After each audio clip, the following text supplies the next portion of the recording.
Welcome to the Tutors of Life podcast, where we research life so you don't have to. Episode 271. This is your host, Shaun Tutor. And this is Sam. And this is a tutor episode? Yeah.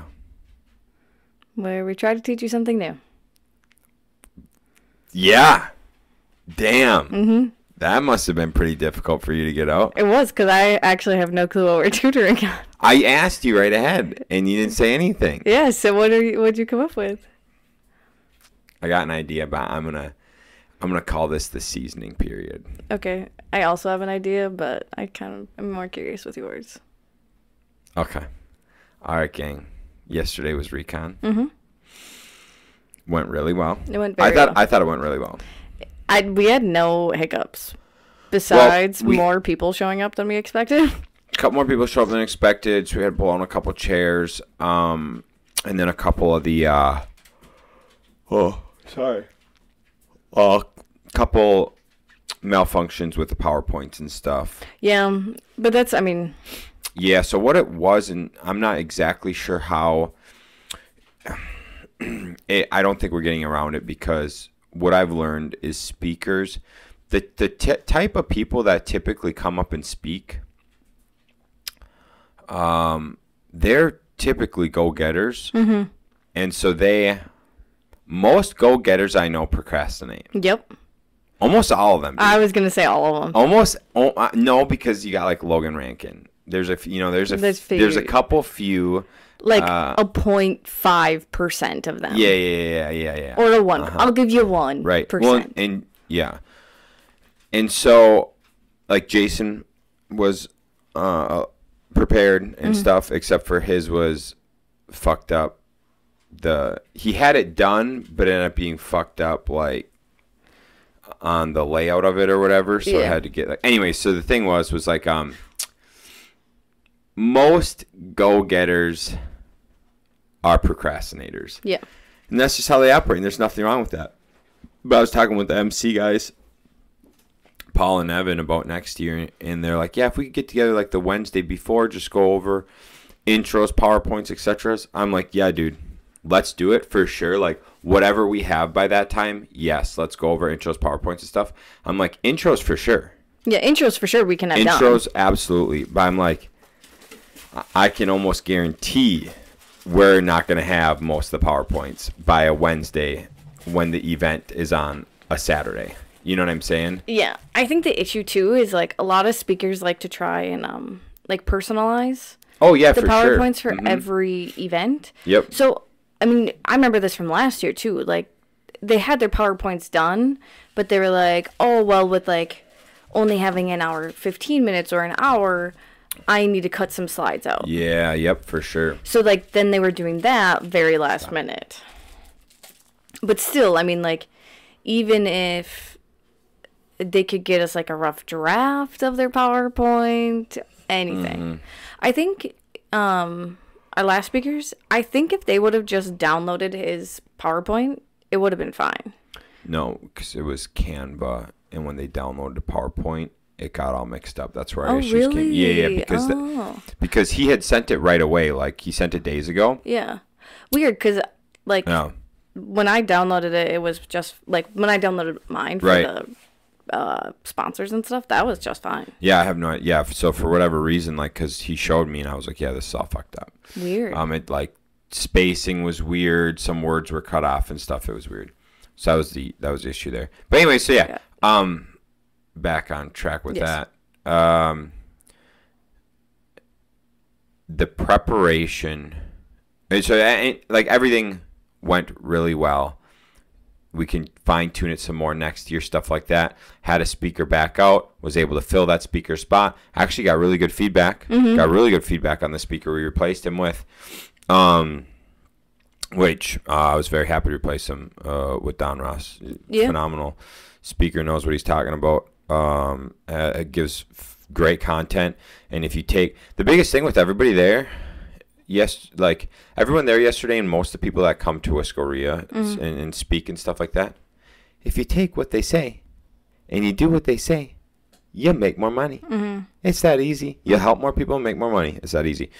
Here's the other thing I learned. One, put the start time 15 to 30 minutes before it actually starts. Yeah. Because we had it on the website, it said start at 9. On the itinerary, I put 8:45, but I didn't change it on the website. And we had people rolling up at 9:05, 9:15, 9:30. Yeah, I think next year we'll have start time at 8:30. Yeah, I think that's doors open at 8, start time at 8:30. Yeah. Yeah. I don't even want to put when the first speaker is going to be on.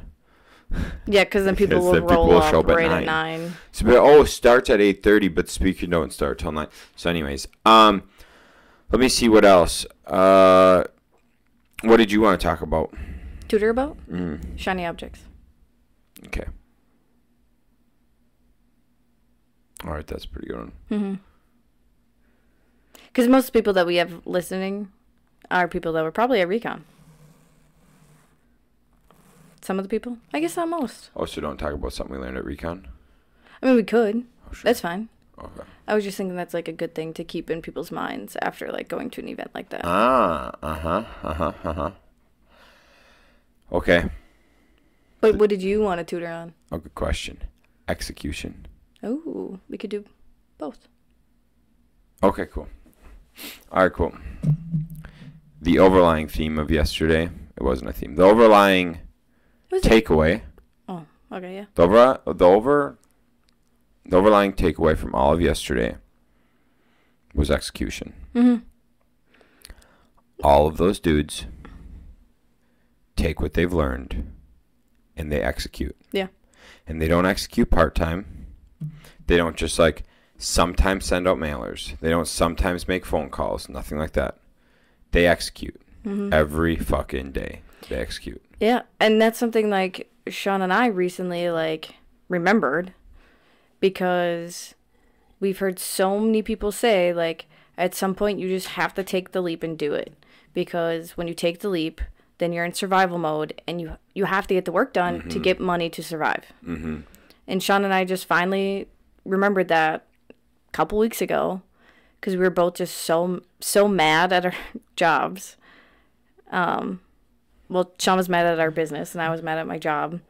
And we were just like, we need to just take the leap. I just need to quit my job. We need to take the leap and we will make it work.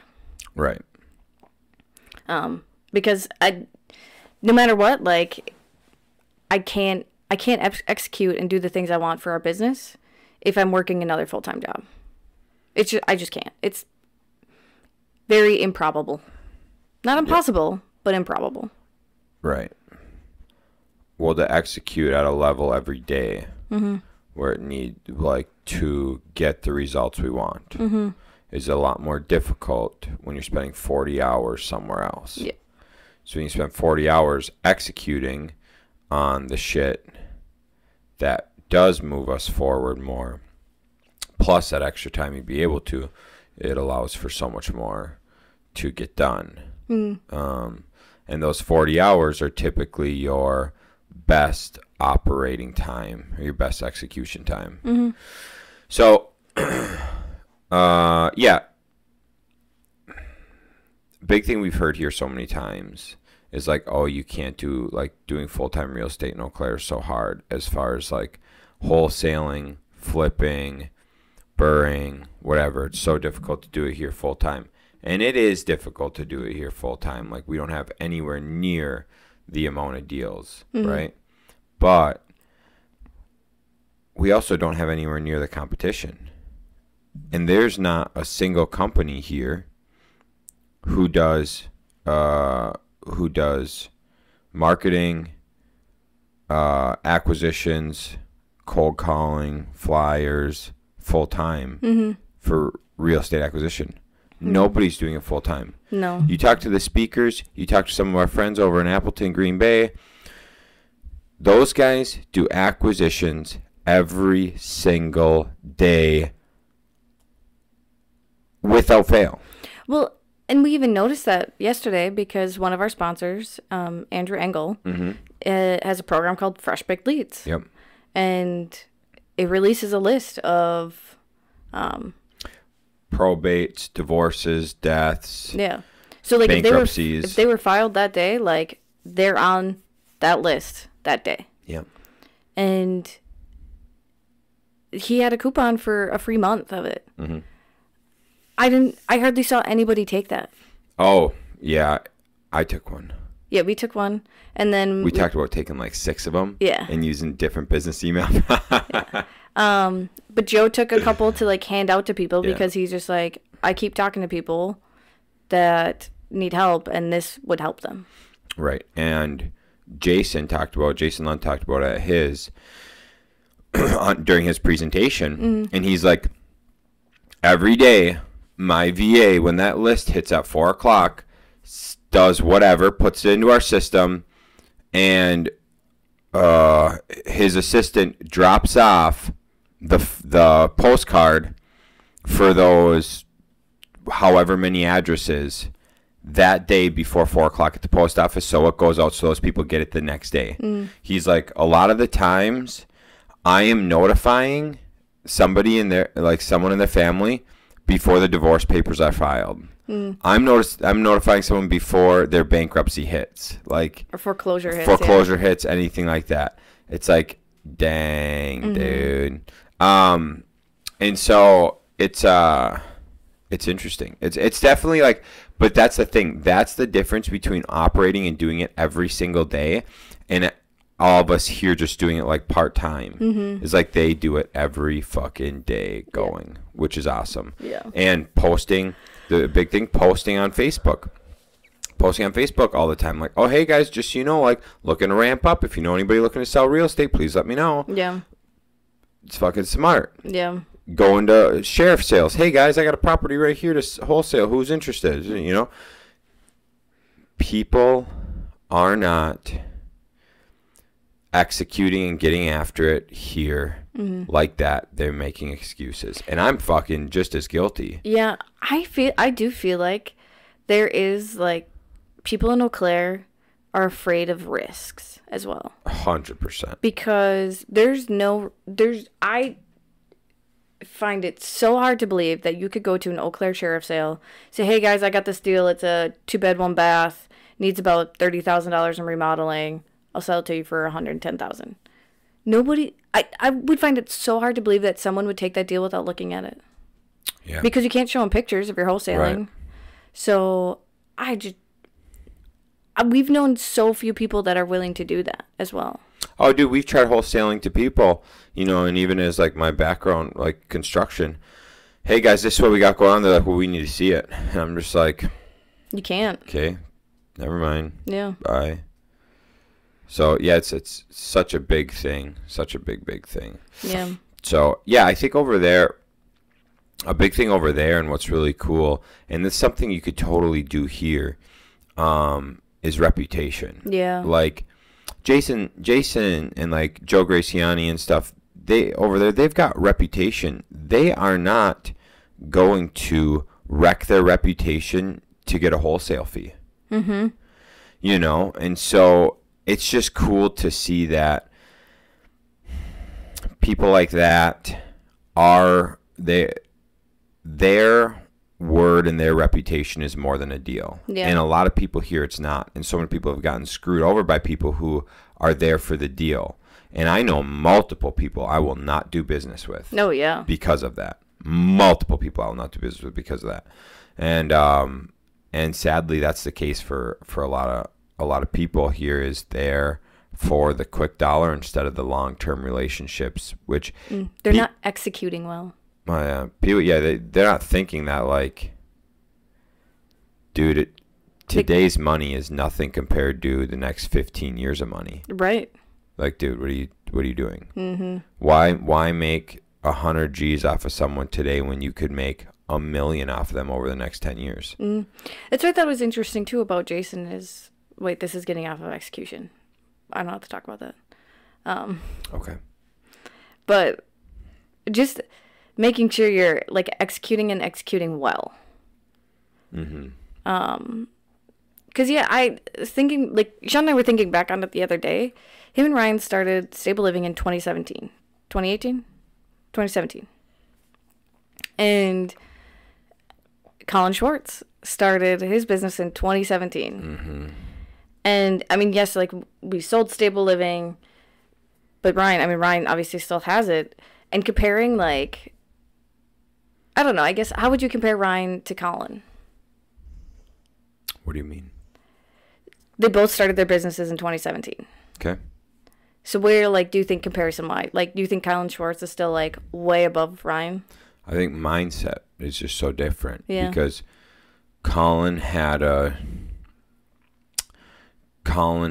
like a mind. His thought was multifamily and go from there, right? Like multifamily, see what he can do. And along the way, picked up a very intelligent partner. Mm-hmm. And their model was very much like bringing as many people to get to the end, like to get to where you want and build up a business, right? Mm-hmm. Like Ryan and I were so much like, oh, we're just going to start this business and see where it goes and like try to grow it. But I would say like the biggest thing would just be one, Ryan had a lot dumber partner than Colin has. That too. The metro area for their growth is way different. Mm-hmm. But then here, it's just such a different... The idea for growth is so much smaller for like what Ryan's was compared to Colin's was, the like mindset of growth, right? Because if Ryan wanted to do a similar thing as Colin, Ryan could not have stuck with 4-bed AFHs. He would have had to do a couple 4-bed AFHs and immediately go to CBRFs. Yeah. And the CBRFs need to continually compound and get bigger and bigger, because that's what... Like Colin talks, the first thing he bought, he executed, he bought a 3-unit, right? Mm-hmm. And then he bought like a couple duplexes, whatever, right? At first, you do what you do to get by. We've talked about that before. You execute on the things you can execute at the beginning because that's your only option. As you grow, you can continue to execute and build that brand. And so then Colin would go and he would buy a 100-unit or 200-unit. Well, the same thing. If Ryan wanted to continue a similar growth trajectory, he would have had to like grab some investors, different partners, professionals in the field, and he would have had to go from the 4 beds to the 28-bed CBRF to the 100-bed CBRF, you know, and bop, bop, bop. That would have been the only way for those growth paths to be similar. Yeah. But that's the big difference, and we get in that so much here of like the smaller mindset. We're not thinking of big, big, big. And so it's a lot easier to get stuck here when you aren't seeing that kind of shit. I also think, too, because, I mean, this was your whole time there, honestly. Like, you were never fully doing stable living. Oh, dude, I never, like, the only time I fully did never the whole time. Never. And even Ryan, because when I came on and started doing like all the admin stuff, like you two then were venturing into real estate. Yeah. And you two were always part-time real estate, part-time stable living. Yep. So I think that also too is why like executing fully on one thing is so, it can really change like where your trajectory goes. Because you also have to think, Colin isn't just in Omaha. No, God, he has no. properties all over the Midwest. And on to Texas. Right. Shit, yeah. So, I mean, it's also like thinking outside of your box a little bit too when you are fully executing and once you kind of reach a point in whatever city you're in. Yeah, I would say definitely, yeah, in that thing. Ryan and I never fully dedicated to one thing and one thing only. We always were doing other shit. If him and I only had done stable living, ignored everything else and only did stable living, we'd be wildly more successful than we are today. Yeah, I mean, because wildly back in 2020, the three of us talked about opening one in like Wausau and opening one in La Crosse and like expanding to different cities because Eau Claire kind of has a cap. Everywhere's got a cap. Right. I mean, Ryan has honestly surpassed what I ever thought like he could in Eau Claire, which that's very good for him. For the size of facilities, for sure. But yeah, I mean, that was a discussion we did have back in 2020, and they still haven't done that. So I mean, they can still like expand to those other cities. I know they're talking about doing that. Because it's so accurate in the fact that like you hear so many we talk about it, so many people talk about it. You build your bridge, before adding lanes. And we never fully build the bridges. We're just always adding lanes. Mm-hmm. So, yeah, it's absolutely true. There needs to, like, fully stick with something, go at it 100%. If we would have done that, there could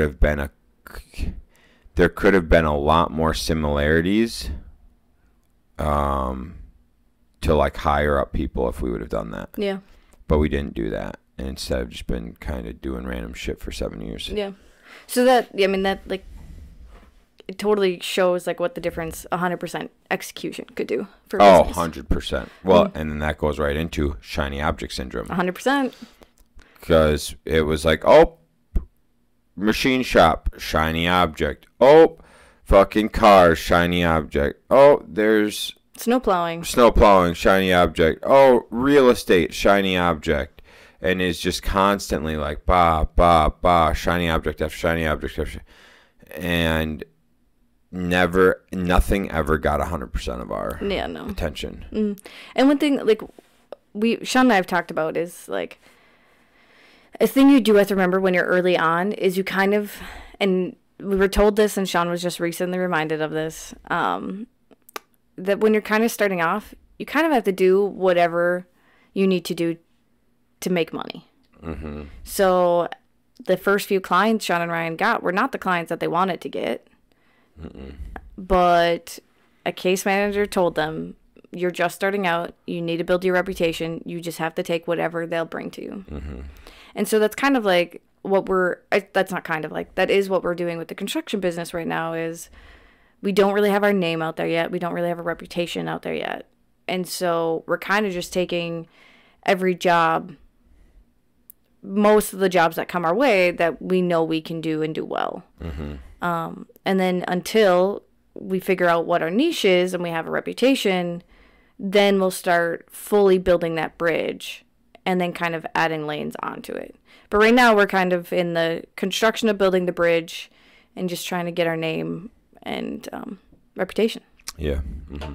And I've passed on a lot of shiny objects lately because I've already been down that route and learned it doesn't work the best. No. So, yeah, it's the biggest thing.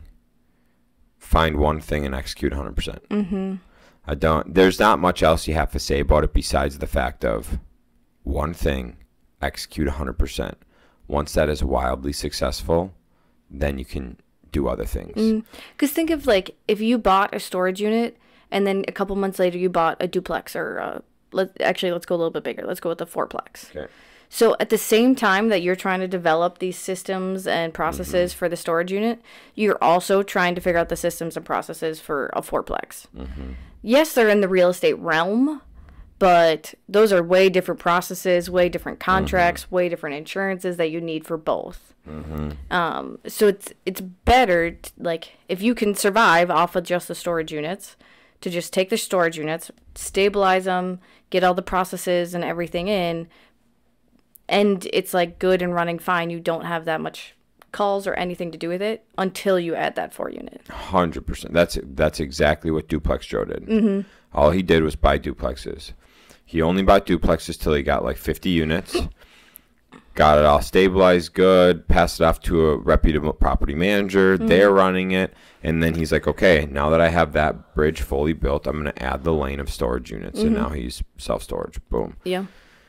And it makes a lot of sense. Like, fully get your thing built and add. Fully get your thing built and add. Fully get your... And then you can figure out, too, if you like it or not. I mean, so there are two brothers in Wiscoria that were trying to find duplexes, and just nothing really struck a chord with them. Their first deal they got was a storage unit. And then now they really are doing well with the storage units. I think they've bought in 2 or 3 now. And so now they're venturing maybe into getting some, I think they've gotten a duplex or something actually now. Yeah, I think they got a couple things. Because I remember they bought one rental from Ryan and I, actually, a single family. Yeah. So yeah, but they successfully fully executed with the storage units before they started adding other types of real estate. Yep. For sure. That's it. That's all I got on execution. And shiny objects. Shiny objects. Mm. So, I mean, anyone that was at REI-CON yesterday, I mean, we heard from a lot of different things of storage units, multifamilies, duplexes. Mm-hmm. What else did we... Wholesaling, flipping, syndications. We heard about tons of different ways you can go in real estate.